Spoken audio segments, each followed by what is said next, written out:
Previously, we were looking at what artificial intelligence is, right?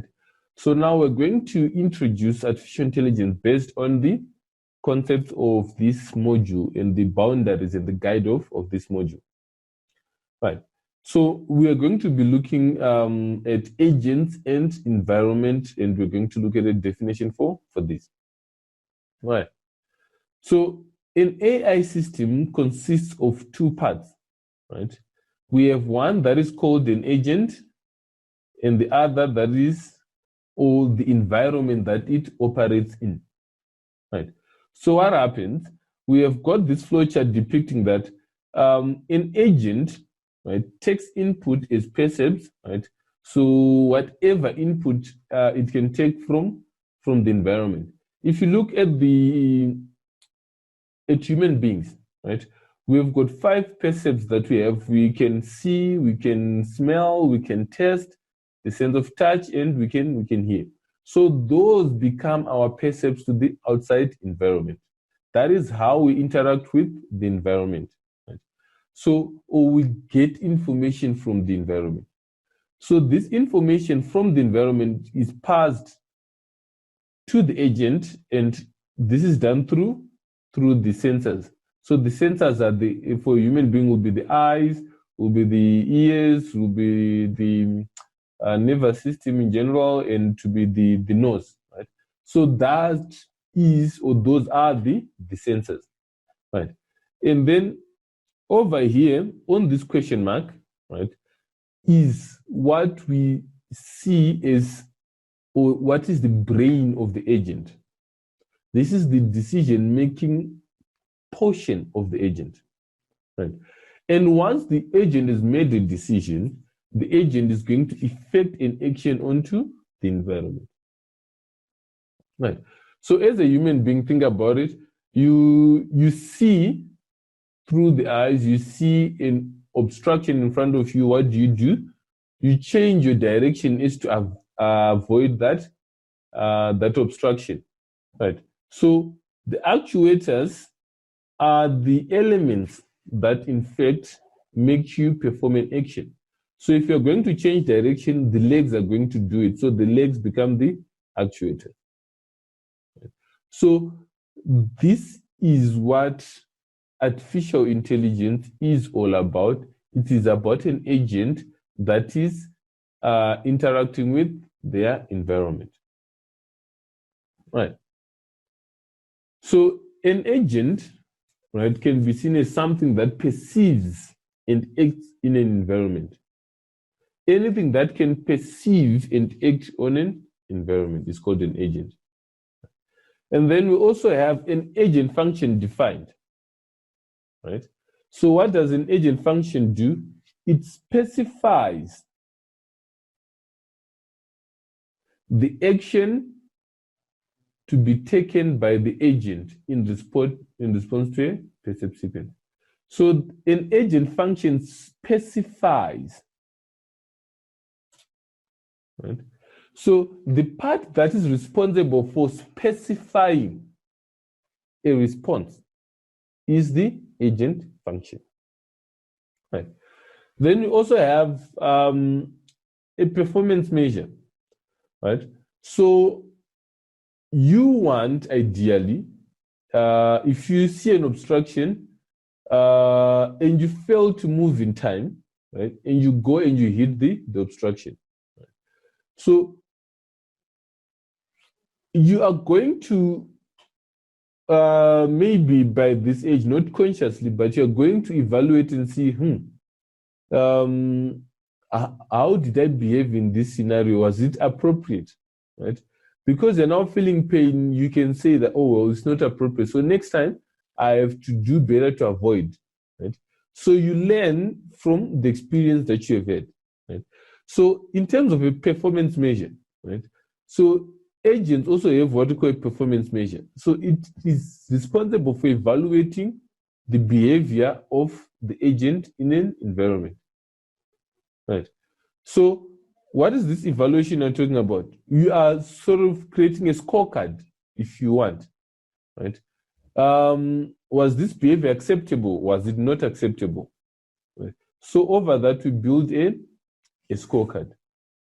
Right. Then we have got the rationality test. Right. We can consider an agent to be rational, right, if it acts to maximize the expected value. Right. So if it works to maximize the expected value of what? The performance measure. What does that mean? Right. So let's look at that guy who is avoiding obstacles. Right.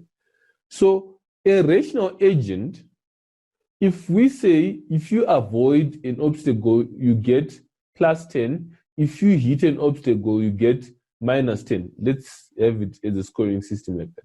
So if I hit, I get minus 10. If I hit again, I get another minus 10. Right? So what will a rational agent do in this given scenario?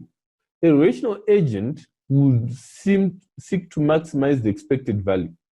So the expected value is gain, right? So a rational agent will seek to have a gain. So it will always try to avoid the obstruction. So expected values in different systems differ. Right. Expected values in different values differ. If you are looking at a minimizer, right, or something that, if, say, for example, you want to utilize the least electricity, right? So a rational agent will be expected to use as much or a very minimum amount of electricity, right? So if you have an agent that is aiming for the highest use, then in that scenario, it is not a rational agent. All right. So rational agent seeks to maximize the expected value of the performance measure.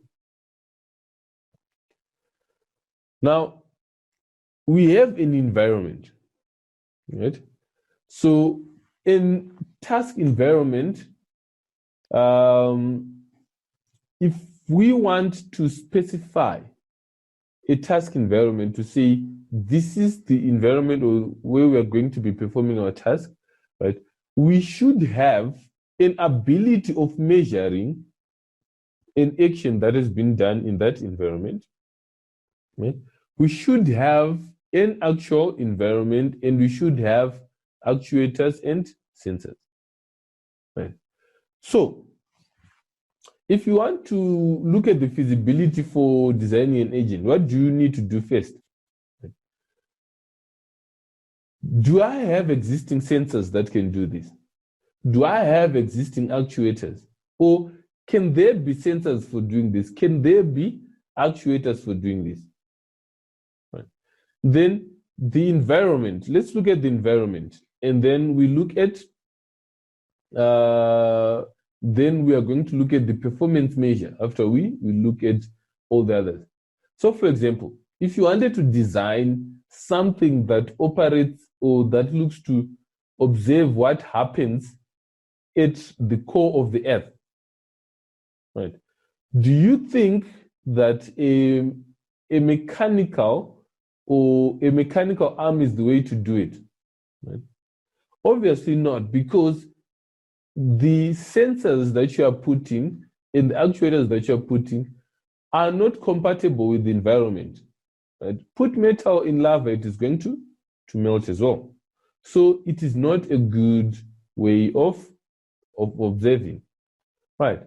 But are there any other ways of observing what happens, right? You can do spectral imaging, right? So does it work? Well, yes, it does, right? You can then check or try to decipher information. That sensor is not affected by the environment that you want to measure. So this speaks, when we talk of a task environment, we are saying, what is the environment? How do we extract information from the environment? How do we interact back to the environment? And how do we measure success of an agent in the environment? Right.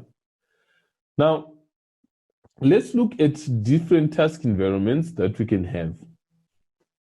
So, an environment, if I can just, an environment can be, we look at the observability of an environment. We look at how many agents are acting in the environment. Is it deterministic? Is it stochastic? Is it episodic or sequential? Let's talk of the dynamism of the environment. And is it discrete or continuous? What do we know about the environment? Right.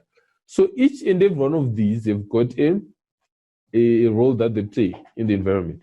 So environment can be, say, partially observable, and multiple agents can be, and then it can be stochastic. So an agent needs to be defined in terms of all these properties. What are they? If something is fully observable, then all information is given to the agent. Right. Let's look at this as we are doing as an example. Right. So if you are playing chess, we can say it is fully observable. Why? Right.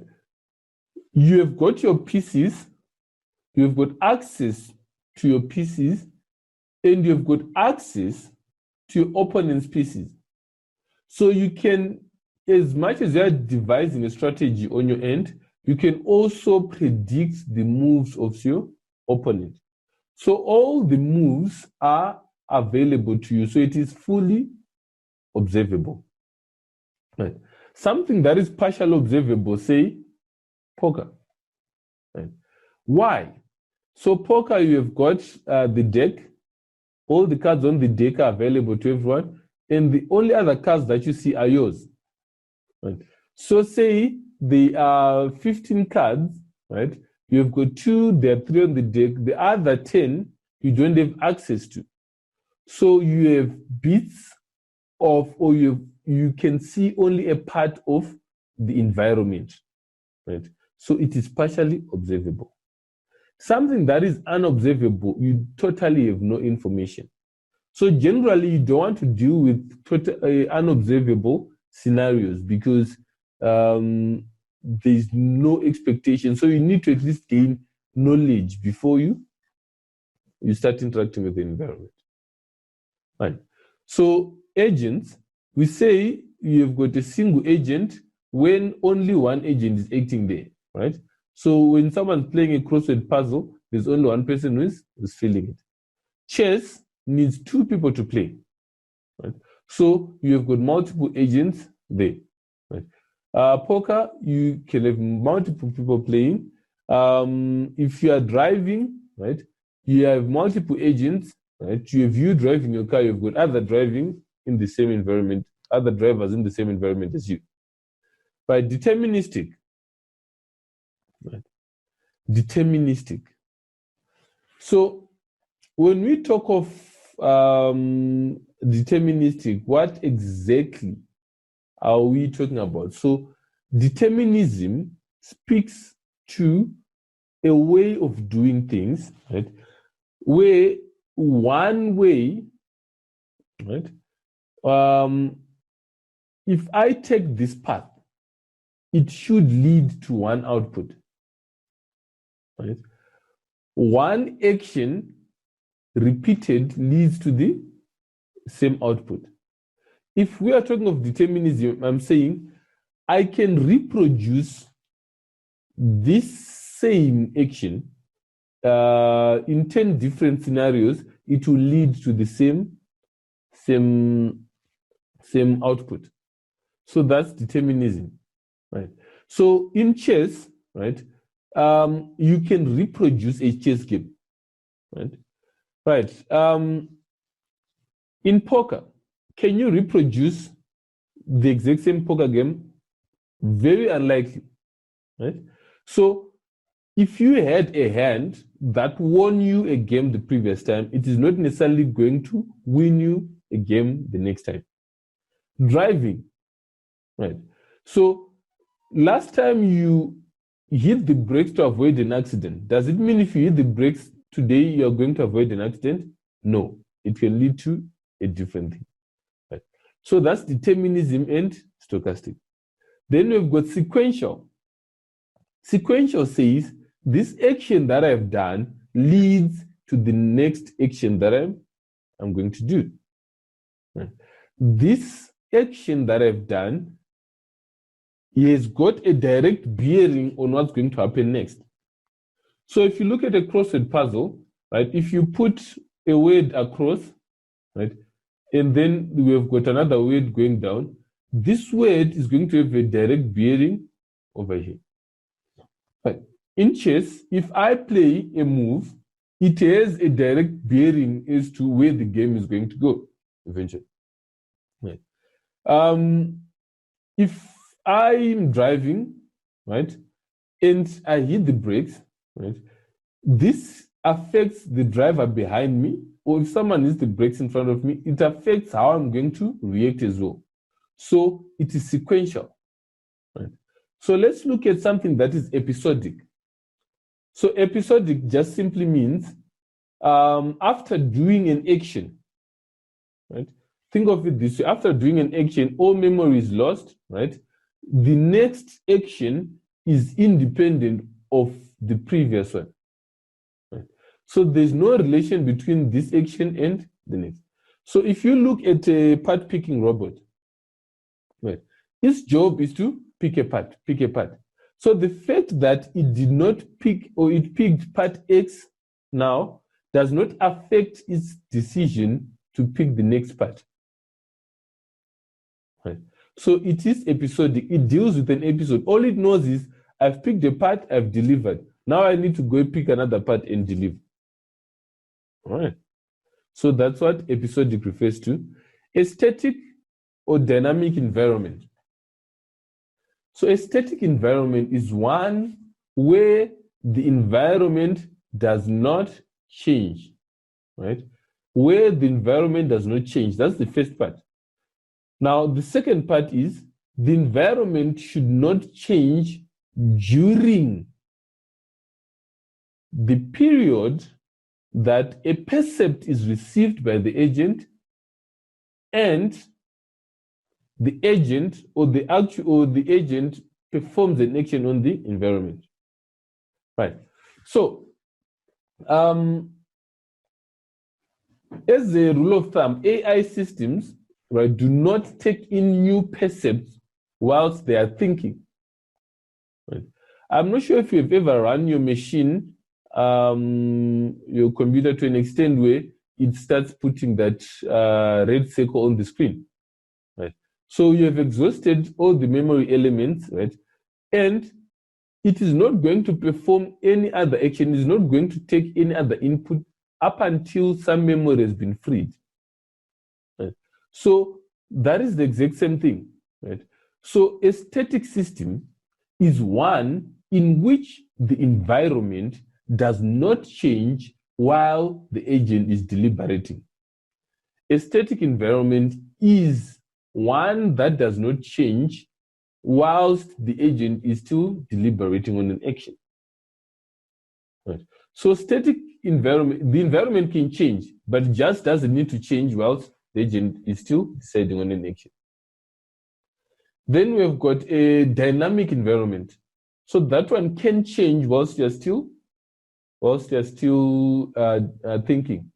So we know that if driving, there's something called reaction time. So when the agent is still reacting to the last percept that they received, you saw someone braking in front of you, right? And then when you're choosing a decision to make, right, then the environment changes. You want to brake, you are still deciding to brake, then you continues off. And then you end up deciding not to brake. So the environment is changing whilst you are still thinking. Then we have got what we call a semi-dynamic. We've got a semi-dynamic. Now,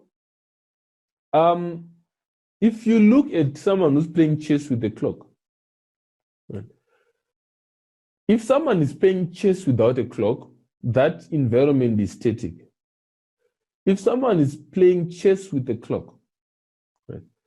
So what is the environment? What is the environment? The environment is the chessboard. So the environment itself is not changing, right? But the agent's performance measure is changing whilst they're still deliberating, right?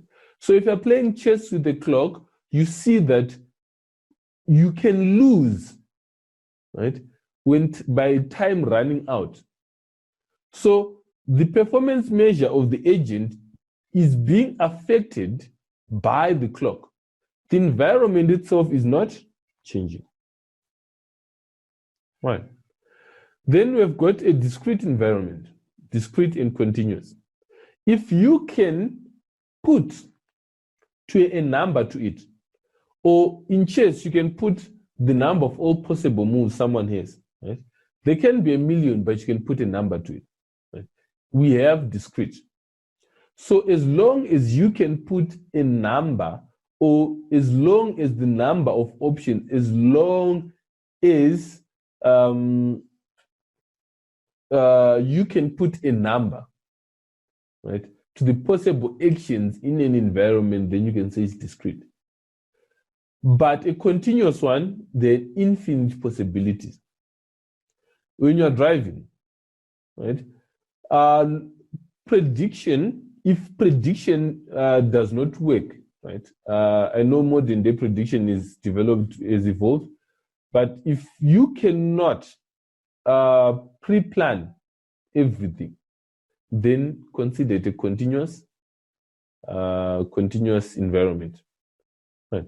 So taxi driving, or say you driving, that's continuous because you cannot predict the outcome of or what's going to happen in any journey that you're going to take.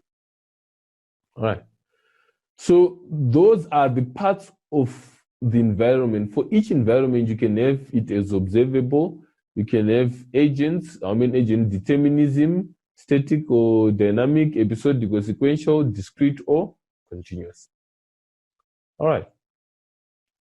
So that is it for the environment. Let's take a break. See you in the next video.